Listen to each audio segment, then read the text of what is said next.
명절이라 수요예배를 가족 예배로 대신했고, 그리고 이제 한 주 건너뛰고 오면 지지난주에 무슨 얘기했는지 기억이 잘 안 나요.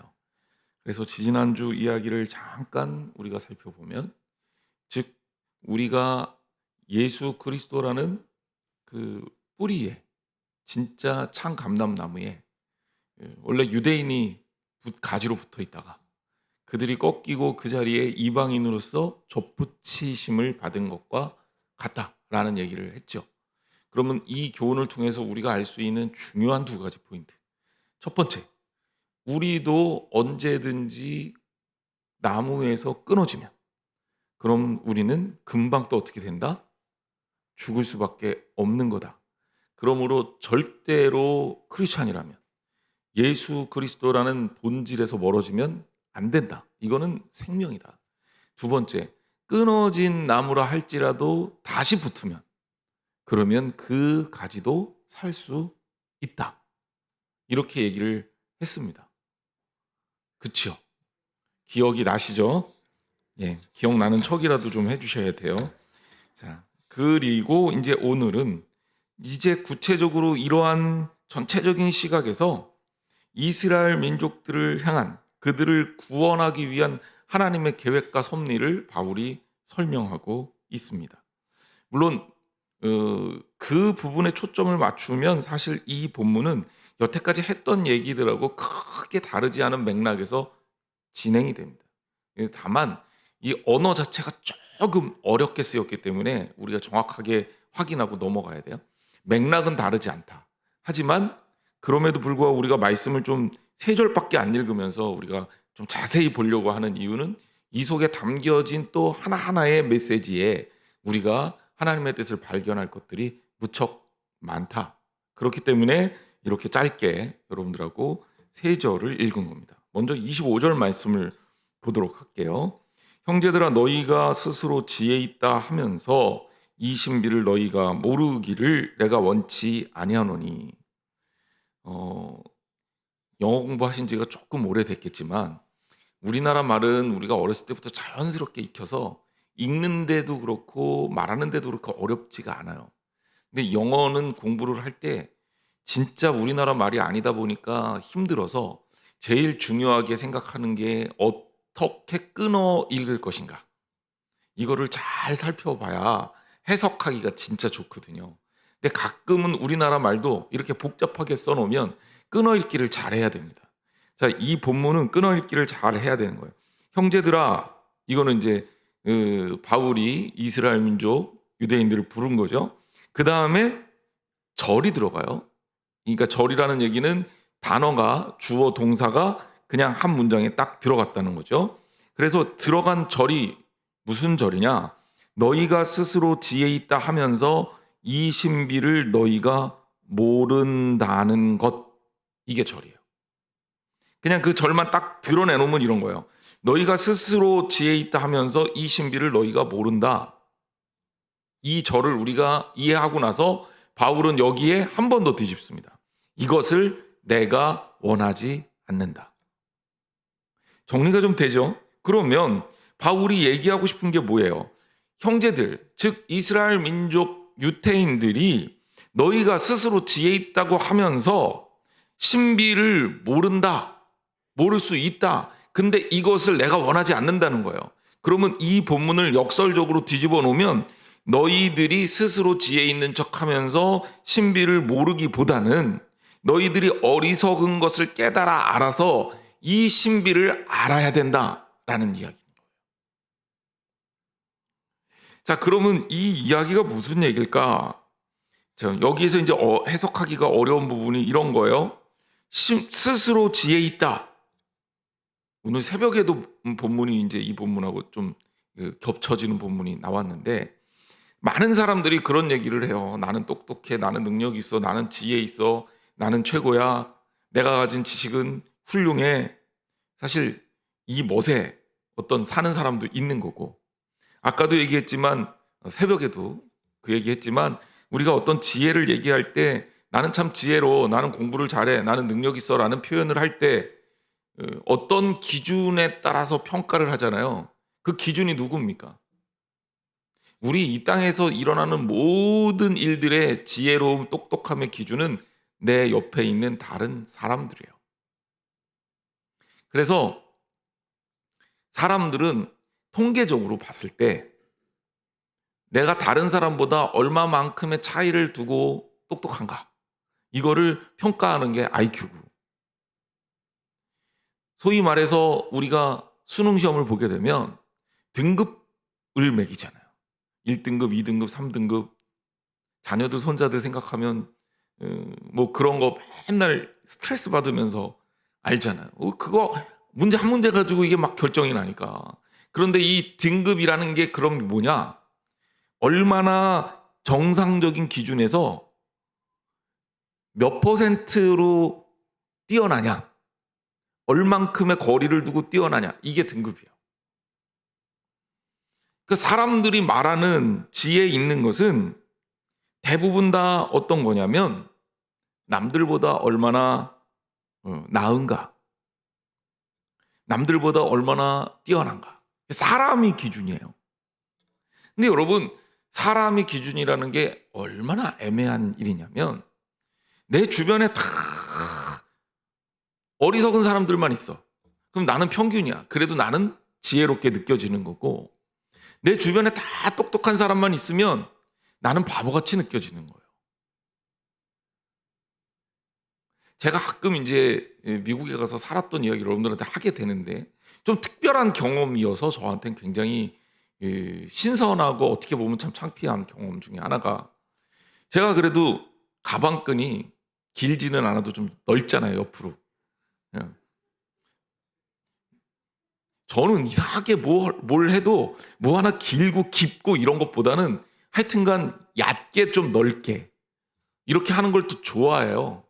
근데 그러다 보니까 이제 나름대로 그 친구들 사이에서는 야, 이승문은 모르는 게 없어, 뭐 이런 얘기도 들으면서 잘난 척하면서 그러고 살다가 미국에 갔잖아요. 알기는 알아. 말이 안 돼. 말이 안 되잖아요. 그 바본 거예요. 얼마나 수치스럽냐면요, 저보다 다 지적 수준이 떨어지는 것 같은 사람들하고 모여서 공부를 하는데 말을 못 알아들으니까 내가 제일 바보 같아. 선생님이 가르치다가 영어로 유머를 해요. 그러면 빵 터져요. 막 웃어. 나는 못 알아들었어요. 그럼 나 혼자 못 알아들으면, 안 웃으면 내가 이상한 사람이 되잖아요. 그러니까 남들 눈치 보고 남들 웃을 때 하나도 안 웃긴데 따라 웃어야 돼요. 나는 못 알아들었는데. 그럴 때 느끼는 그걸 이제 수치심? 속상함? 이게 설명이 안 돼요, 설명이. 그래서 처음에 제가 미국 가서 한두 달 정도 지난 다음에는 그래도 시험 보면 점수는 나오는 사람이 이제 들리지도 않지, 말도 못하지, 이러니까 바본 거예요. 그러니까 슈퍼마켓에서 이 영어 잘하는 캐시어들, 걔네들은 영어를 하잖아요. 지금 미국 갔더니 거지도 영어를 하더라 그러면서 저희 고등학교 때 영어 선생님이 아주 놀라운 이야기를 해주시던데, 그게 느껴지는 거예요. 그러니까 야, 나는 저것도 못하는 거예요. 캐시어로 취직도 못하는 거예요. 말이 안 되니까. 뭐 심리학 공부해서 알면 뭐합니까? 철학, 뭐 아리스토텔레스, 소크라테스, 플라톤, 걔네들 알지도 못하는 거 내가 다 알지요. 그런데 말이 안 되니까 하나도 표현을 못하는 거예요. 야, 바보구나. 나는 여기서 아무것도 못하겠구나. 그래서 제가 청년들한테 미국 다녀온 다음에는 말이 안 되면 기술이라도 배워라. 외국 가서 기술이 있으면, 그래도 자격증을 가지고 있으면 그 기술이 나를 먹여 살릴 수는 있거든. 근데 인문학적 문과 공부를 한 사람은 말 못하면 바보예요. 뭐 할 수 있는 게 아무것도 없어요. 세일즈도 못해, 외판도 못해. 그러니까 우리나라 사람들이 가서 주로 하는 게 말 안 해도 되는 세탁일이나 이런 거 하는 거죠. 식당에서도 서빙도 못해요. 말 못 알아두면 서빙 못하잖아요. 그러니까 주로 하는 게 식당 주방에 주방장도 못해요. 말 안 해도 하는 거 설거지. 말 안 해도 설거지는 하잖아요. 그 삶이 우리나라에서 그래도 막 똑똑하다고 잘난 척하다가 외국을 딱 가는 순간에 바보로 삶이 완전히 뒤집히는 거예요. 제가 왜 이런 얘기를 하냐면 여러분 생각해 보세요. 이 땅에서 사람들 사이에서 잘났다 그러고 살다가 기준이 하나님 나라의 기준으로 바뀌면 그럼 어떤 사람이 진짜 잘난 사람일까요? 세상적으로 다 가진 재산 많은 사람, 통장에 몇 조씩 있는 사람, 뭐 이번에 뭐 외국의 누군가는 주가가 떨어지면서 300조를 손해봤대, 하루에. 놀래지도 않아요?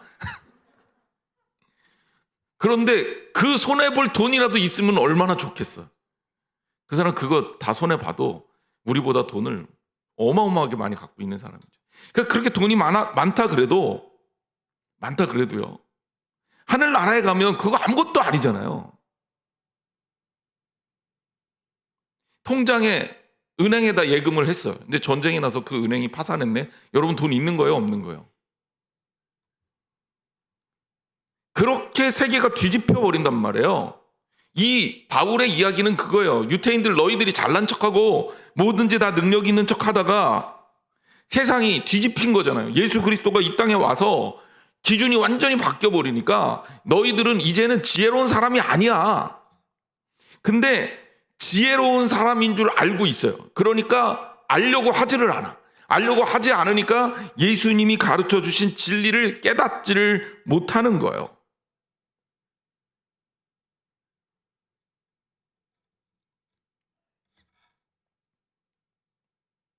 인간이라는 존재가 바로 그렇게 굉장히 어리석어요. 최근에 우리 국민들이 가장 분노한 사건이 있었죠. 올림픽이요. 해도 너무하잖아요. 뭐 진짜 어제 저희 아들이 화가 나갖고 저희 가족들 중에 가장 정의감이 넘치는 친구가 우리 아들이 화가 나가지고 어떻게 그럴 수 있냐고 울분을 토해서 아들한테 얘기해줬어요. 제가 옛날에 우리나라도 그랬어. 88 올림픽 때도 그랬고 월드컵 때도 그랬어. 물론 걔네들처럼 심하게는 안 했을지 몰라도 외국 사람들 눈에는 그런 게 있었을 거야. 그거는 뭐냐면 그 나라가 그만큼 후진국이라는 걸 뜻해. 중국 내부 사정을 보면 사실 지금 중국은 올림픽을 여는 목적이 뭐 올림픽의 정신이 원래 그거잖아요. 그 쿠브레탱 남작이 프랑스 사람인데 프랑스가 이제 나름대로 국가적으로 쇠퇴기에 접어든 거예요. 그 쇠퇴기에는 이제 전쟁의 역사가 있었고 그 전쟁이 독일하고 전쟁하면서 오랫동안 이 프랑스가 이제 국력이 완전히 쇠퇴하기 시작했어요. 그 쿠브레탱 남작이라는 이 사람은 무슨 생각을 했냐면 우리 프랑스가 이렇게 쇠퇴기를 걸은 거는 신체적으로 건강하지 않아서 그렇다. 젊은이들이 단련을 하지 않아서 그렇다. 그러니까 올림픽이라는 걸 만들어서 우리 국민들을 좀 건강하게 만들자 이런 목적이었어요. 근데 이제 프랑스만 하려니까 그러지 말고 그러면 이 땅의 젊은이들 다 불러서 하자. 이러고 올림픽을 시작을 한 건데 그 일의 올림픽조차도 정치적인 거예요. 사람의 감정이 들어가 있고 편협하다고요. 어떤 사건이 있었냐면 프랑스가 독일하고 전쟁했다 그랬죠. 독일은 초청장을 안 보낸 거예요. 이랬대. 유럽에 있는 나라들 다 불러갖고 올림픽을 하면서 그래도 독일이라는 아주 강대국이 있는데도 독일한테 초청장도 안 보냈어요. 왜 안 보냈겠어요? 쿠베르탱의 감정이 안 좋은 거예요, 독일을. 쟤네들 때문에 우리나라가 피해봤다고 생각해서 안 보낸 거예요. 물론 독일이 왜 안 보냈어? 그러고 난리치니까 이제 나중에 참여를 했지만 2회 때도 초청장을 발송했는데 뭐 중간에 없어졌다고 핑계대면서 또 초청장 사건이 또 일어나요. 그러니까 이제 사람이란 마음이라는 게 그런 데다가 이 올림픽이라는 게 이 정치적 목적에 의해서 이용당하고 심지어 어떤 때는 그 로비로 그 돈으로 로비를 하면서 뭐 판정을 좀 바꾸고 이런 사건도 있어서 굉장히 이슈가 많죠. 올림픽 정신이 이상적인 정신이라면 그 이상적인 정신을 구현하는 데 있어서는 사실 이제는 올림픽 정신이 쇠퇴했다라고 말해도 과언이 아닐 정도가 된 겁니다. 중국은 이거 왜 하냐? 중국은 이제 올해도 보니까 10월 달에 광저우에서 광저우 맞는 것 같은데 아시안 게임도 동계 아시안 게임도 중국에서 개최를 해놨던데 그 중국은 시진핑이 독재를 해야 되거든. 독재를 해야 되는데 국민들이 음, 이게 마음을 큰 모아갖고 이게 외부에 적이 딱 생기고 우리끼리 딱 뭉치는 이런 분위기를 필요로 하는 거예요. 그러기 위해서 올림픽을 하는 거고, 이 올림픽의 목적은 그런 어떤 자기의 체제에 대한 이 국민들, 내치의 목적이 있는 거예요. 근데 이게 장기적으로 보면 외적으로는 어떨까요? 이익일까요? 손해일까요? 손해예요. 중국이 이렇게 올림픽까지 망쳐놓으면 어느 나라가 중국을 좋아하겠습니까? 가뜩이나 코로나 때문에 중국이 엄청 욕먹고 있는데, 지금 세계 사람들 통계해 보면 일반적으로 사람들이 제일 싫어하는 나라가 중국이거든요. 좋아하는 사람이 없고 좋아하는 나라가 없어요. 근데 그런 이미지를, 좋아하는 이미지를 만드는데 얼마나 힘이 든데, 그런 이미지를 다 망쳐가면서 이 짓을 하는 이유는 체제 유지와 체제 선전의 목적이 있는 거예요. 이제 독재를 하기 위해서. 그러니까 정치적인 올림픽이지. 정치적인 올림픽에 다른 나라 사람들을 불러다가 돈 써가면서 사실은 이용을 하는 겁니다. 그래서 저는 이런 삶을 봐도 인간이라는 존재가 과연 지혜로우냐라는 질문에는 지혜롭다고 대답할 수가 없을 것 같아요. 근데 지혜롭다고 생각하는 사람들의 문제는 뭐냐면, 지혜롭기 때문에 다른 사람들 이야기를 안 들어요. 내가 지혜롭다고 판단하기 때문에. 여러분 생각해 보세요. 내가 제일 잘할 수 있는데 누가 나한테 이거는 이렇게 해야 돼 그럼 말 듣겠어요, 안 듣겠어요? 안 듣죠. 어느덧 저희 아들이 지금 고3이 됐어요. 근데 그 녀석 초등학교 6학년 때 자기 누나가 이제 고3인데 누나한테 공부를 가르쳤어요. 누나, 공부를 하려면 이거는 이렇게 하고 저거는 저렇게 하고 이렇게 해야 돼. 이렇게 막 가르쳤다고요. 그럼 우리 식구들이 무슨 생각을 했을까요? 게다가 걔가 공부를 잘하냐, 객관적으로? 아니에요, 공부 못해. 그런데 그 말하는 거 보면 또 그럴듯해. 고3 누나를 위해서 자기가 충고를 해준 거예요. 들었을까요? 안 들었을까요? 너나 잘해. 이게 사람이잖아요. 자, 제가 왜 이런 얘기를 하냐면, 그 친구가 이제, 그 녀석이 이제 벌써 고3이 됐으니까 그때 내가 왜 그랬을까, 뭐 그런 후회, 창피함, 뭐 이런 얘기도 가끔 우리끼리는 하는데, 생각해 보세요. 내가 똑똑하다고 생각하면 받아들이지를 못해요. 무엇인가 배우려면 내가 잘 모른다고 인정을 해야 배울 수 있는 거예요. 여러분들도 잘 못하는 걸 배우려고 그러지 잘하는 걸 굳이 배우려고 그래요? 배울 필요 없잖아요. 그러니까 우리가 하나님 앞에 이렇게 말씀을 듣는 이유는 내가 아직도 부족하고 연약하기 때문에 주님의 도우심이 필요하다고 고백하기 때문이에요. 근데 유대인들은 이 기본이 안 돼 있는 거야. 내가 잘났어, 내가 능력이 있어, 우리는 최고야. 그렇기 때문에 배울 필요가 없다고 생각하는 거예요. 더구나 예수님께서 이 땅에 오셔서 우리를 위해서 죽으시고 우리를 구원하시고 새로운 약속을 여시고, 그리고 그것을 통해 하나님 나라가 우리 앞에 새롭게 다가왔는데, 이제 바울은 이것을 신비라고 표현했죠. 그런데 유대인들은 이것을 몰라. 모르는 게 아니라 의도적으로 알고 싶어 하지 않아요. 이미 우리가 가지고 있는 것 속에서 다 끝났다라고 생각합니다. 여기에 신비라는 말도 재밌는 단어입니다. 그 신비라는 말이 어떤 의미냐면, 원래 이 바울 당시에, 이제 그 당시에 로마에 이 미스터리 릴리전이라는 밀교가 있었어요. 밀교. 그러니까 이 밀교라는 게 뭐냐면, 그 그룹이 크지는 않아요. 근데 이제 점조직처럼 돼 있는 거예요. 그래갖고 아주 소그룹이 자기들만의 비밀, 이거 안으로 들어가지 않으면 몰라요. 자기들만의 비밀을 공유하고 그것만 가지고 이렇게 은밀하게 뭔가 굉장히 신비로운 무엇인가를 갖고 있다고 사람들한테 느끼게 하는 거죠. 그래갖고 사람들이 이게 들어오는데 처음부터 안 가르쳐줘요. 그래서 단계가 어느 정도 올라가면 그때 이제 이 신비라 그러면서 알려주는 거예요. 이런 밀교가 유행을 했었다고요. 이 밀교에서 나오는 이 신비라는, 미스테리온이라는 히라버에 있는 이 단어를 사용함으로써 무슨 얘기냐? 하나님께서 우리를 위해서 예수 그리스도를 보내시고 그 예수 그리스도가 우리를 위해서 죽으셔서 우리를 구원하신 그것을 신비라고 표현한 겁니다. 물론 그것은 우리가 공개되어 있는 거죠. 밀교에서의 신비 이런 건 아니지만 유대인들에게는 적어도 새로운 것이고, 그리고 그들이 반드시 내가 부족하고 모자람을 인지해야 얻을 수 있는 것이기에 바로 이런 표현을 쓴 거죠. 예수님도 비슷한 맥락의 이야기를 하셨어요. 천국은 밭에 감추인 보화라 그랬단 말이에요. 밭에 드러나 있는 보화가 아니라 감추어져 있는 보화예요. 자, 보화가 감추어져 있으면 어떻게 해야 됩니까? 찾아야 되는 거죠. 땅을 파서 그 보화를 찾아야 되는 거죠.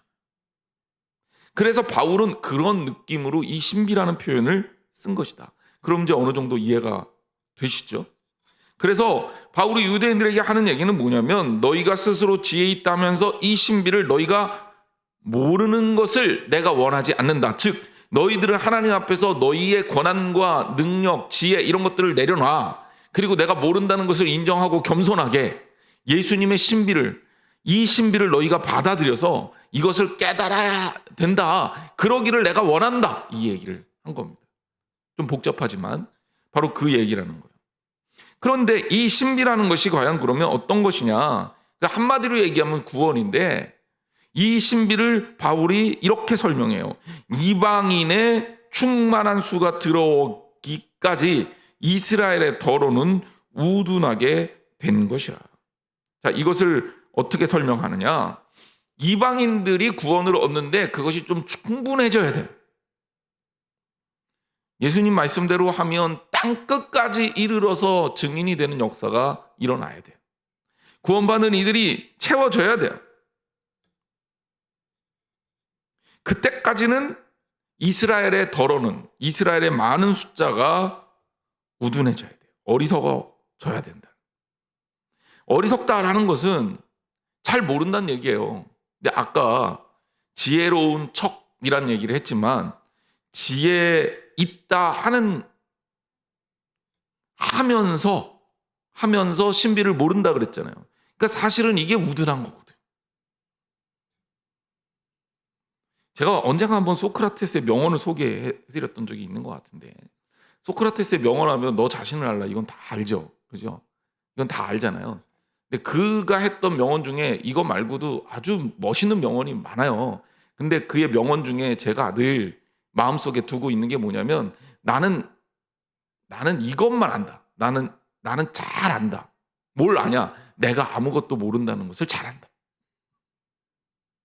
굉장히 역설적이죠. 소크라테스가 내가 아무것도 모른다는 것을 너무 잘 안다. 이렇게 얘기한 거예요. 지혜로운 사람은요, 내가 모자란 것을 아는 사람이에요. 제가 학생들 가르칠 때 늘 하는 얘기예요. 너희들은 하여튼 내가 뭘 아는지를 지금부터 생각할 필요가 없어. 내가 뭘 모르는지를 빨리 발견해야 돼. 제가 나름대로 그래도 그 학원 강사 조금 했었거든요. 그때 니네들 모르는 걸 빨리 발견해야 돼. 모르는 걸 찾아내는 것부터 시작해야 돼. 내가 뭘 모르는지, 내가 뭘 아는지를 분별해야 돼. 그래야 공부가 시작되는 거다. 내가 몰라야 배울 거 아니에요. 그리고 모르는 거 배워야 될 거 아니에요. 공부한다 그러면서 아는 거 계속 보고 있으면 그 시간 갖다 버리는 거예요. 내가 안다라고 생각할수록 점점 더 어리석은 이유가 바로 여기에 있는 거예요. 내가 모른다고 고백해야 배움이 일어날 수 있는 겁니다. 그런데 이스라엘 민족이 진짜 멍청한 게 뭐냐? 내가 똑똑한 줄 알고 있어. 신앙인들도 마찬가지예요. 교만이 최고의 어리석음이에요. 내가 하나님 앞에서 잘난 줄 알고 있어. 내가 똑똑한 줄 알고 있어. 나는 무엇이든지 잘하는 줄 알고 있어. 그럼 그것 통해서 무엇이 생길 수 없느냐? 복음을 받아들일 수가 없단 말이에요. 하나님을 내 좁은 머릿속으로 다 판단하고 있어요. 그러면 절대로 하나님의 귀한 복음을 하나님의 원하시는 모양대로 갖출 수가 없어요. 제일 잘하는 게 뭐냐? 원본의 손상 없이 받아들이는 거잖아요. 그러려면 우리가 뭔가 없어야 돼요. 예수 그리스도의 복음을 받아들일 때는 없어야 돼요. 그래서 예수님이 어린아이를 보면서 그렇게 얘기하는 거예요. 어린아이 같지 아니하면 천국에 올 자가 없다. 어린아이 같지 아니하다라는 얘기는 어린아이처럼 뭐 이기적이고 또 때로는 아무것도 모르고 그러란 얘기가 아니라 어린아이는 뭐냐면 뭔가 배운 적이 없기 때문에 그대로 받아들이기 때문에 그대로 받아들이는 것이 오히려 믿으면 도움이 된다는 얘기예요. 잘못 배운 것보다요, 안 배운 게 나아요. 진짜 그래요. 가르쳐보면 알아요. 잘못 배운 것보다는 안 배운 게 나아요. 안 배웠을 때는 제대로 배울 수가 있는데 잘못 배우면 이거를 무너뜨리고 새로 세워야 되잖아요. 이 무너뜨리는 작업이 너무너무 어려워요. 벌판에다 건물 짓는 것보다 낡은 건물, 부셔야 되는 건물이 너무너무 튼튼하게 서 있으면 괴로운 거예요. 그렇잖아요. 신도시 개발하는 것보다 재개발이 어려운 거예요. 우리의 사고도 그렇고 사상도 그래요. 잘못 믿고 있던 것들을 무너뜨리고 그 위에 하나님의 것들을 채워야 되는데 왜 유대인들보다 이방인이 빨랐느냐? 이방인들은 없는 터 위에다가 세웠기 때문에 빠른 거고 유대인들은 있는 것들이 삐뚤어졌기 때문에 이걸 부셔야 되기 때문에 느린 거예요. 그러면 그 문제를 우리가 짐작한다면 우리가 하나님 안에서 온전하게 서야 되는 것이 얼마나 중요한지를 깨달아야 된단 말이에요. 끊임없이 우리는 하나님 앞에서 우리를 비워내고 덜어내는 훈련과 연습을 해야 됩니다. 그래서 바울은 바로 그러한 이야기들을 계속하면서 유대인의 덜어는 우둔해졌다라는 이야기를 하고 있는 겁니다. 이건 두 가지 의미라고 봐야 돼요. 첫 번째는 이방인들의 구원에 이 복음에 초점이 맞춰져 있다. 우선은. 왜? 아까도 말씀드렸지만 이방인들 구원하는 게 유대인들 구원하는 것보다 쉬워요. 왜? 유대인들은 무너뜨리고 다시 세워야 되거든. 이방인들은 그냥 세우는 대로 세워지면 되는 거예요. 두 번째는 유대인들이 그런 면에서는 오히려 굉장히 어리석다라는 얘기를 하는 거예요. 예수님 가르침이 계속 그렇게 연결되잖아요. 섰다 하는 자는 넘어질까? 조심하라. 나중된 자가 먼저 된다. 낮은 자리에 있는 자가 높임을 받는다. 높은 자리를 탐하는 사람은 낮아질 것이다. 결국 이런 어떤 순서 파괴와 역사적 이 어떤 상황의 변화들은 결국 우리들에게 아주 깊게 주는 교훈들이 많단 말이에요. 이것이 성경에만 적용이 되는 원칙이냐? 우리 삶에도 그대로 적용이 됩니다. 우리 삶에도 자기 자신의 부족함을 개혁하지 않는 사람은 성장하지 못해요. 신앙적으로도 그렇고 지식적으로도 그렇고 세상에서도 그래요. 기업도 마찬가지예요. 하던 대로 하던 기업은 망해요. 왜? 나는 하던 대로 하고 내가 했던 대로 해왔는데 세상이 그 방법이 안 먹혀요. 그럼 망하는 거예요. 아직도 일본처럼 팩시밀리 쓰고 이러면 기업 안 돌아가요. 일본은 팩시밀리 써야 되거든요. 이제 다 전자결제하는 세상에서 혼자 그거 하고 있고 팩시밀리 만들어 팔고 있거든요. 아직도 전자계산기 쓰는 사람들이 있어요? 지금 우리 전자계산기 없어진 지 꽤 됐잖아요. 근데 전자계산기도 그 이전에 주판, 여러분 주판 그거 부기, 주산 그거 어렸을 때 많이 배웠죠? 저도 그 주산 학원 좀 보내달라 그랬다가 안 보내줘갖고 한이 맺혀져요. 남들이 다 하니까 나도 좀 하고 싶었는데 부모님 보내주질 않아갖고. 근데 그거 배웠었으면 지금 써먹을까요? 써먹을 일이 없죠. 이게 시대가 바뀐 거예요. 근데 아직도 주산학원 하고 있으면 그 학원 망할까요? 안 망할까요? 너무 어려운 문제를 냈나요? 예전 것을 그대로 간직하고 아무렇지도 않게 나는 이걸로 성공할 거야. 이게 굉장히 위험한 이 시대를 사는 전략이란 말이에요. 시대가 바뀌었으니까. 그러니까 여러분 우리가 끊임없이 나 자신을 하나님 앞에서 내려놓고 하나님이 주신 진리들을 받아들이는 훈련을 하는 것은 이 땅에서 이 땅을 지혜롭게 살아가는 방법하고 크게 다르지가 않아요. 이 땅에서도 끊임없이 나 자신의 부족함을 인정하고 받아들일 수 있는 유연성을 가진 사람들은 충분히 잘 살아낼 수 있습니다. 신앙적으로는 더더군다나 그렇죠. 주님이 우리에게 주시는 지혜, 그것을 받아들일 준비가 되어 있어요. 주님이 알려주시는데 나는 그대로고 내가 아는 게 먼저야 튕기면 절대로 복음이 우리 안에 들어오지 않습니다. 문 밖에서 주님이 두드리면 문을 열어드려야 돼. 주님을 모셔야 돼. 많은 사람들이 주님을 만나기조차 거부하는 거죠. 또 하나, 여기 이 이방인의 충분한 수 이래갖고 숫자에 관심을 가지는 이단들이, 그리고 생각하는, 또 때로는 크리스찬이라 이름하는 사람들이 있는데, 여러분 수가 몇 명이라고 여기도 지정이 안 돼 있어요. 충분한 수라는 개념이 몇 명일까요? 얼마나 될까요? 얼만큼 해야 충분할까요? 이게 다 하나님의 영역이에요. 그러니까 사람이 14만 4천이면 충분해? 착각입니다. 1조면 1억이면 충분할까요? 아니면 더 해야 될까요? 여러분, 이것은 그냥 상징적인 언어예요. 이방인들 구원이 어느 정도 진행이 되고 그 다음에 유대인들도 깨닫게 될 거고, 그 시간까지는 너희들이 그런 식으로 마음을 하나님 앞에서 열지 않고 지혜로운 척하고 살면 결국 복음을 못 받아들이게 될 거다라는 얘기입니다. 자, 11장 26절. 그리하여 온 이스라엘이 구원을 받으리라. 결국 이스라엘을 구원하지 않는다는 얘기가 아니에요. 구원하신다는 것입니다. 기록된 바 구원자가 시온에서 오사 야곱에게서 경건하지 않은 것을 돌이키시겠고, 결국은 하나님께서 이스라엘까지도 구원시키겠다는 약속을, 그리고 비전을 주신 거죠. 그리고 그 때가 하나님의 주권 아래 있다라는 겁니다. 그러니까 유대인들 어쨌든 구원은요, 저 사람 구원받을까 말까 그런 거 가지고 고민할 필요가 없어요.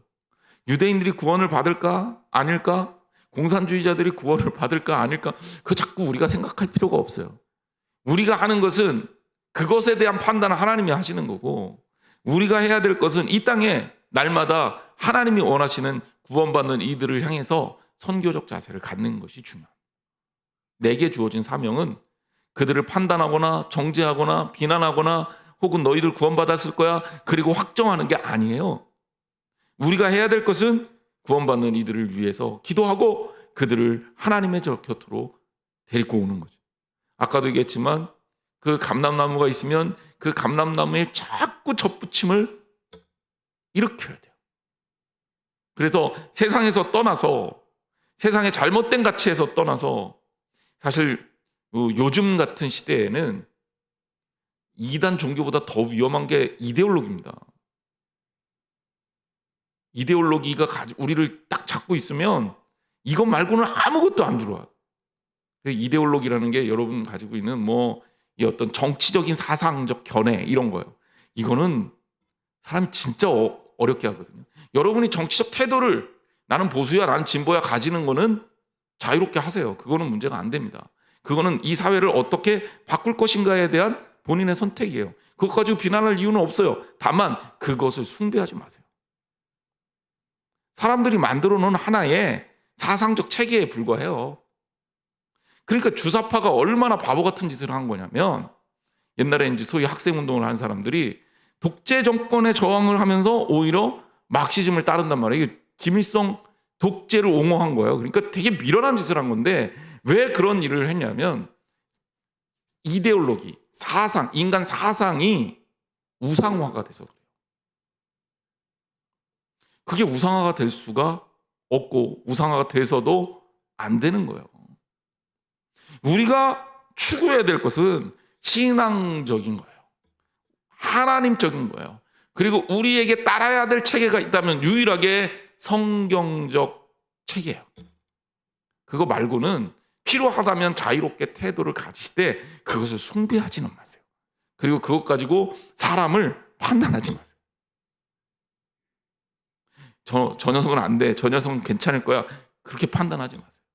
그거는 판단하는 순간에 일정 부분 하나님 앞에서 죄 짓는 겁니다. 하나님 원하시지 않아요. 우리는 하나님 사람이에요. 그게 오히려 가장 자연스러운 거예요. 세상에 대한 판단은 여러분들의 어떤 상황에 따라서 그렇게 하시면 돼요. 그리고 내가 그런 태도를 갖고 있다, 이건 잘못된 건 아니에요. 하지만 남을 정죄하진 마세요. 구원자가 시온에서 온다. 결국 유대인들을 하나님께서 구원하시겠다는 사인을 주신 거예요. 야곱에게서 경건치 않은 것을 돌이키시고 라고 얘기하면서 결국 이스라엘 민족, 유대인들에 대한 이 피 끓는 구원을 바울을 통해서 설명하고 있는 겁니다. 27절 말씀. 내가 그들의 죄를 없이 할 때에 그들에게 이루어질 내 언약이 이것이라 함과 같으니라. 그들의 죄를 없이 한다. 결국 하나님의 백성이 하나님께로 돌이켰을 때 얻는 복스러운 은혜가 죄를 없이 한다는 거예요. 자, 여기에서도 분명히 죄에 대한 분명한 핵심적인 내용들을 설명하고 있죠. 내가 그들의 죄를 없이 할 때라는 얘기 속에서 무엇을 말할 수 있냐면, 알 수 있냐면, 우리의 죄는 그냥 없어지는 게 아니라 하나님이 없애주셔야 없어지는 거예요. 내가 나는 죄를 없애야 되겠다 마음먹어서 없애지는 것도 아니고, 내가 과거에 지은 죄를 내가 선한 일로 갚아서 상쇄시키겠다 이것도 아니에요. 이거는 그냥 우리의 마음이 편한 거지 복음적 삶의 자세는 아니에요. 정말 중요한 건 뭐냐면 우리의 죄를 하나님께서 맡으시고 우리의 죄를 하나님께서 없애주셔야 됩니다. 죄에 대한 주권은 하나님께 있는 거예요. 유대인들이 잘못했죠. 예수님은 십자가에 못 박았으니 얼마나 잘못했습니까? 그리고 아직도 하나님을, 예수 그리스도를 받아들이질 않아. 왜? 자기들의 그 과거의 사고방식 때문에. 그리고 저 땅에 가서 아직도 팔레스타인에서 자기네 땅이라고 우기면서 다른 사람들하고 계속 싸워서 미사일 쏘면서 그러고 지내고 있어요. 자, 잘하는 겁니까? 못하는 겁니까? 내가 하나님 앞에서 스스로가 의롭다고 판단하면 그거야말로 큰 오산이에요. 내 죄는 하나님만이 없앨 수 있어요. 우리 주님만이 없앨 수 있어요. 예수 그리스도의 십자가의 죽으심만이 우리를 그 보혈로 덮어서 죄를 보이지 않게 하실 수 있어요. 그러면 죄를 없애려면 죄를 없애는 데 가야 돼요. 오직 예수 그리스도밖에 없다. 여러분들 그거 기억해야 합니다. 그러면 결국 하나님의 큰 틀에서 언약은 바로 이 땅의 모든 이들을 구원하시기를 원하는 거예요. 그건 유대인이든 헬라인이든 그 당시에 로마인이든 뭐 그 당시에 유럽 사람이든 그거 상관없고, 오늘 이 땅에도 마찬가지. 한국 사람이든 일본 사람이든 남자든 여자든 종이든 자유인이든 부자든 가난한 자들, 하나님 앞에서는 딱 유일한 조건, 믿음 그 하나만 보는 겁니다. 하나님 그것 가지고 우리를 판단하실 거예요. 다른 거 안 봅니다.